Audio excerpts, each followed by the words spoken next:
representing the young men from St. Mary's County. Thank you, Madam Speaker. My pleasure. I voted against this legislation. I stand to stand up for the veto here. Let's be clear what the civil rights movement was about. It was a promise to every future generation that our government would never again put one race above another.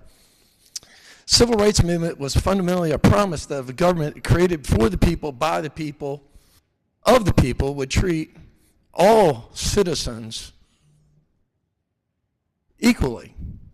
It was a unifying movement. And that's how I was raised, and that's how I've lived my life.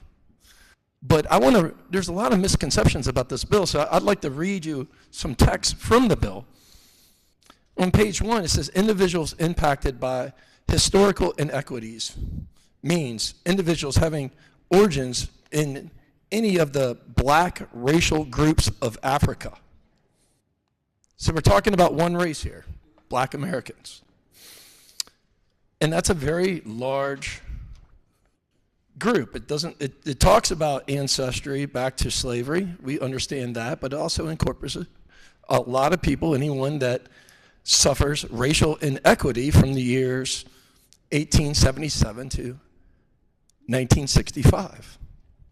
And then it goes on page 4, section 2, the commission shall examine the types of benefits appropriate for reparations, including official statements of apology, monetary compensation, property tax rebates, social services assistance, licensing and permit fee waivers, reimbursement, down payment assistance for purchases of residential real property, business incentives, child care, debt forgiveness, and higher ed tuition waivers and reimbursement. That's what's in the bill. Now, no bill happens in a silo. Nothing happens by itself. So we need to weigh this against a broader array of policies and what the current state of reality is. And the reality is this chamber,